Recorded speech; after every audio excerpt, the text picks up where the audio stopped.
नमस्कार, मी कनिष्का आणि आपण पाहत आहात माय PCMC। माझ्या आजूबाजूचा परिसर पाहून आपण ओळखलंच असेल मी कुठे आली आहे। हो, मी आली आहे पिंपरी चिंचवडमध्ये असलेल्या सायन्स पार्क इथे। तर इथे येण्याचं विशेष कारण म्हणजे नदी या थीमवर आधारित असलेली संकल्पना, माझी नदी माझी जबाबदारी। आणि विशेष लक्ष वेधून घेतलं आहे ते म्हणजे पवना नदीच्या 3D मॉडेलने। तर चला मग या प्रोजेक्टबद्दल सविस्तर माहिती जाणून घेऊया। आपल्यासोबत आहेत आता राजीव भाऊ सर। हे आपल्याला सांगणार आहेत की सायन्स पार्कमध्ये ही जी नदी या थीमवर आधारित असलेली ही जी संकल्पना आहे, माझी नदी माझी जबाबदारी, याची गरज का पडली ते? नमस्कार. मी आपल्याला जलदिंडी प्रतिष्ठानच्या एक सामाजिक संस्थेतर्फे आपल्याशी संवाद साधतो आहे. जलदिंडी प्रतिष्ठान ही नदीवरती जनजागृती करणारी एक सामाजिक संस्था आहे. प्रत्येक वर्षी नदीच्या उगमापासून संगमापर्यंत आपण नदीवरनं प्रवास करत येतो आणि जनजागरण करण्याचा प्रयत्न करतो. गेले 15 वर्ष हा आम्ही उपक्रम राबवतो आहे. त्याच्यामध्ये वेगवेगळे नागरिक, ग्रामस्थ, शाळेचे विद्यार्थी, कॉलेजचे विद्यार्थी सगळे सहभागी होतात. मोठ्या प्रमाणावर सहभागी होतात आणि आम्ही नदीच्या उगमापासून संगमापर्यंत येतो. पवना नदीचा उगम आपटी गावाच्या इथे आहे, पण आम्ही आपटी गावापासून पवना नगरपासून ही जलदिंडी आमची चालू होते ते चिंचवड घाटापर्यंत ही दिंडी चालते. 2 दिवसाचा हा प्रवास आहे. या 2 दिवसाच्या प्रवासामध्ये आम्ही 15 वर्षापासून जसं ऑब्झर्व्ह केलं तशी नदी दिवसेंदिवस जास्त प्रदूषित होत चाललेली आहे आणि ह्या प्रदूषणाची कारणं वेगवेगळी जरी असली तरी पण प्रदूषण होतं आहे हे मोठं कारण आहे.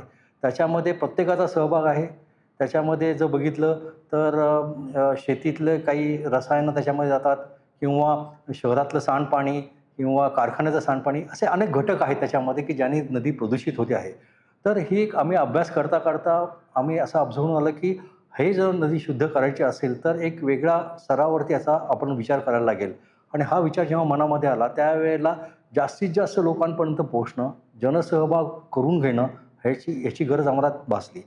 पण जलदिंडीच्या माध्यमातून आम्ही जास्तीत जास्त त्या दिवशी जर बघितलं तर 3,000 ते 4,000 लोकांपर्यंत पोहोचू शकत होतो. पण आज पिंपरी चिंचवड किंवा मावळ विभागाची समजा लोकसंख्या बघितली तर ती निश्चितच 40 लाखापेक्षा जास्त आहे. या सगळ्या लोकांपर्यंत पोहोचण्यासाठी आणि दुसरी सर्वात इम्पॉर्टंट गोष्ट की नदी विचार करता शुद्ध करण्याच्या दृष्टीने विचार केला, नदी अख्खा खोऱ्याचा विचार झाला पाहिजे. तर नदी खोऱ्याचा विचार करताना अख्खं भीमा खोरं याचा विचार करून त्याच्यातल्या असलेल्या नद्या कुठल्या आहेत याचा विभागाचा विचार करून जर समजा आपण काही प्रस्ताव मांडला आणि तो कुठेतरी जागेवरती मांडला तर तो कदाचित लोकांपर्यंत पोहोचेल असा विचार डोक्यामध्ये आला आणि त्यावेळेला थँक्स टू सायन्स पार्क यांनी पण आपल्याला आणि नगरपालिका, पिंपरी चिंचवड नगरपालिका यांच्या मदतीने आपण एक नदी दालन उभं करू शकलो. या नदी दालनामध्ये वेगवेगळ्या प्रमाणे आपण लोकांपर्यंत पोहोचायचं एक छोटं 3D मॉडेल वगैरे आहे. आपण त्याच्यामध्ये भेट घेऊच. तर त्यावेळेला आपल्याला सगळं डिटेल कळेलच. पण हे नदी दालन करताना लोकांचा जनसहभाग जास्तीत जास्त व्हावा या संकल्पनेतून या नदी दालनाची निर्मिती झाली. पुणे जिल्ह्यामध्ये पाणी पुरवठा करणाऱ्या ज्या 5 मुख्य नद्या आहेत त्याच्यामध्ये सर्वात मोठी नदी आहे भीमा नदी, ज्याचा उगम भीमाशंकर मंदिराजवळ झालेला आहे आणि ती जवळजवळ 800 किलोमीटर लांबीची नदी असून ती पूर्ण पुणे जिल्ह्याला पाणी पुरवठा करत असतं. त्याच्यानंतर दुसरी महत्वाची नदी आहे पवना नदी, ज्याचं ठिकाण सह्याद्रीमधील आठवण परिसर आहे आणि पवना धरणात येणार पाणी मुख्यत्वे पिंपरी चिंचवड आणि परिसराला शेतीसाठी आणि अर्बन एरियाला त्याचा पुरवठा करण्यात येतो. त्याच्यानंतर मुळा नदी आहे, मुळशी तालुक्यात पश्चिम घाटामध्ये याचा उगम झालेला आहे. मुळशी धरण हे सर्वांना माहित आहे, सर्वात मोठं धरण आहे, वन ऑफ द त्याच्यामधनं पाणी पुरवठा मुख्यत्वे पुणे शहर आणि परिसराला केला जातो. मुठा नदी आणि इंदिरा नदी ह्या 5 मुख्य नद्या आहेत ज्या अप्पर भीमा बेसिन मध्ये आपण काउंट करतो आणि पुणे जिल्हा आणि इतर परिसर यांना यातनं मुख्य पुरवठा केला जातो. या 5 नद्या. यानंतर याचं जिओग्राफिकल जर आपण बघत असाल तर हा एक मॅप तयार केलेला आहे ज्याच्यामध्ये आपल्याला ह्या 5ही नद्या कुठनं उगम पावतात आणि त्यांचा वे कसा आहे हे आपल्याला दाखवण्याचा प्रयत्न करण्यात आलेला आहे. याच्यामध्ये इंद्रायणी नदी, मुठा नदी, मुळा नदी आणि पवना नदी ह्या नद्यांचा उगम आणि त्याचा ट्रॅक कसा आहे तो आपल्याला दाखवण्याचा प्रयत्न करण्यात आलेला आहे. अप्पर भीमा बेसिन मध्ये जवळजवळ 270 पेक्षा जास्त धरणं बांधण्यात आलेली आहे. परंतु या सर्व धरणांमध्ये मुख्य धरण जे आहे त्या धरणांचा पॅनल्स आपण तयार केलेले आहे जेणेकरून सर्व लोकांना याची माहिती होईल. सर्वात मोठं धरण आहे सोलापूर तालुक्यामध्ये उजनी धरण, भीमा नदीवर बांधण्यात आलेलं धरण आहे. याची कॅपॅसिटी जवळजवळ 110 TMC आहे. त्याच्यानंतर डिंबे धरण आहे आंबेगाव पुणे जिल्ह्यामध्ये, घोड नदीवर जी की भीमाची उपनदी आहे त्याच्यावर धरण बांधण्यात आलेलं आहे.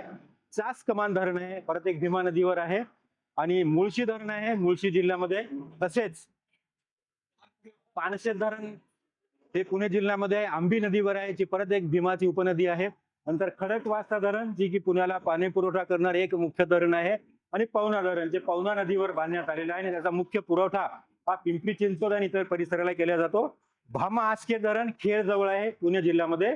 या धरणांची सर्व माहिती आपल्याला या पॅनलवरून मिळेल. आणि या पॅनलचा अर्थ असाच आहे की या पॅनलमुळे लोकांना आपल्या जिल्ह्यामध्ये किंवा आपल्या परिसरामध्ये कुठल्या धरणांचं पाणी येतं त्याची माहिती सर्व लोकांपर्यंत पोहोचवावी, हा याचा मागचा उद्देश आहे.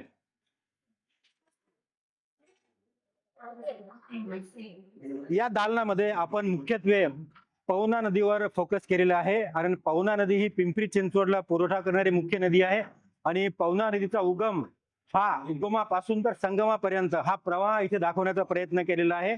पवना नदीची लांबी जवळजवळ 60 किलोमीटर आहे. आणि ती जसं आपण मॉडेलमध्ये बघू शकता, हा पवना डॅम आहे, जिथे मागे जो जलाशय दिसतो तो हे पवना डॅम आहे. पवना डॅम मध्ये ही नदी शहराकडे कशा प्रकारे येते आणि कुठल्या कुठल्या परिसराला त्याचा पाणी पुरवठा केला जातो तो इथे दाखवण्यात आलेला आहे. जर तुम्ही उजव्या बाजूला बघाल, हा जास्तीत जास्त जंगल परिसर तुम्हाला दिसत असेल, हिरवागार परिसर. आणि ती नदी जशी जशी गावाकडे येते तसं तसं अर्बनायझेशन तुम्हाला जास्त झालेलं दिसतं. आणि मुख्यत्वे नदीचा प्रवाह किंवा नदीची जी क्वालिटी चेंज होते, तर हा प्रवाह जसा जसा अर्बन परिसरात जातो तसा प्रवाह चेंज होताना आपल्याला दिसत आहे. तसंच या फिल्म मधनं तुम्हाला हे दाखवण्याचा प्रयत्न केलेला आहे की उगमाजवळ नदी किती सुंदर आहे. आणि जेव्हा ती शहरामध्ये प्रवेश करते तसा त्या नदीचा प्रवाह आणि पाण्याची क्वालिटी आणि रंग बदलत जातो, हा इथे दाखवण्याचा प्रयत्न केलेला आहे. पवना नदीवर खूप मोठी इकोसिस्टीम आहे, ज्या या पॅनलमध्ये आपल्याला दाखवण्याचा प्रयत्न केलेला आहे. तसेच पवना नदीवर बऱ्याच ठिकाणी बरेचसे उत्सव सुद्धा साजरे केले जातात, त्याची सुद्धा माहिती आपल्याला याच्यामध्ये मिळेल.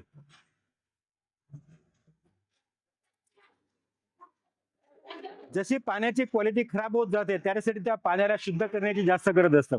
आणि शुद्ध करण्यासाठी 2 महत्वाचे प्रकल्प असतात. त्याच्यामध्ये एक असतं STP, जे सांडपाणी प्रक्रिया संयंत्र म्हणतो आपण त्याला, आणि दुसरं असतं WTP. या दोघांचं एक वर्किंग मॉडेल इथे दाखवण्याचा प्रयत्न करण्यात आले की जेणेकरून विद्यार्थ्यांना आणि एज्युकेशन इन्स्टिट्यूटला त्याचा फायदा व्हावा की हे प्रक्रिया कशा प्रकारे काम करतं. पहिल्या याच्यामध्ये तुम्हाला चिंध्या, काठ्या किंवा जी मोठ्या मोठ्या वस्तू आहेत त्याचं स्क्रीनिंग केलं जातं.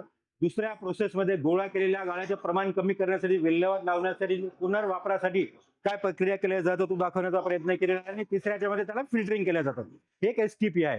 त्याच्यानंतर या पाण्याचे काही गुणवत्ता पॅरामीटर्स असतात, ते आपल्याला या पॅनलवर बघायला मिळतील. ज्याच्यामध्ये महत्वाचं आहे BOD, ज्याला बायोकेमिकल ऑक्सिजन डिमांड, नंतर केमिकल ऑक्सिजन डिमांड COD, आणि TSS आणि pH या महत्वाचे पॅरामीटर हे नित्य रूपाने हे चेक केल्या जातात, जेणेकरून जे काही पाणी पुरवठा तुमच्या घराला होईल तो शुद्ध आणि पॅरामीटर्सने संयुक्त असेल असाच पाणी पुरवठा तुम्हाला केला जाईल, असा याचा मागचा उद्देश आहे. जल शुद्ध करण्यासाठी दुसरा महत्वाचा प्रोसेस आहे, त्याला वॉटर ट्रीटमेंट प्लांट म्हणतात.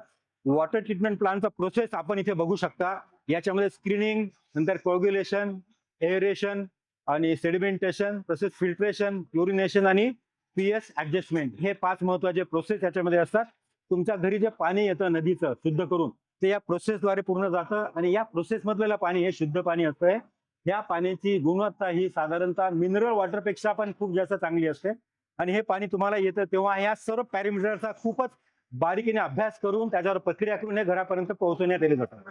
आणि हा उद्योग सध्या जे पिंपरी चिंचवड महानगरपालिकेचा एक अद्ययावत प्रकल्प आहे. या प्रकल्पातनं हे पाणी तुमच्या घरापर्यंत पोहोचवलं जातं. नदी दालन पाहत असताना विद्यार्थ्यांमध्ये जास्त आवड निर्माण व्हावी आणि आजकालच्या पिढीला जे आवडतं तो एक सेल्फी पॉईंट सुद्धा आपण इथे तयार केलेला आहे.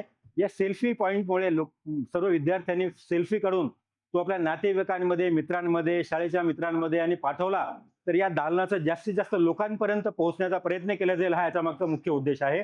आणि हे सर्व दालन तयार करण्यामागे सर्वात महत्वाची भूमिका जलदिंडी प्रतिष्ठान तसेच विलो मॅथड प्लॅनने खूप महत्वाचं सहकार्य आम्हाला केलेलं आहे. आणि त्यांचे धन्यवाद केल्याशिवाय हा प्रकल्प पूर्ण होऊ शकला नसता. त्याच्यामुळे त्यांचं खूप खूप आभार. तसंच सायन्स पार्क यांचे सुद्धा आम्ही खूप खूप आभार मानतो. आणि हा प्रकल्प जास्तीत जास्त लोकांनी भेट द्यावा आणि याची माहिती सर्वांना पोहोचवावी अशी मी सर्वांना याद्वारे विनंती करतो. धन्यवाद.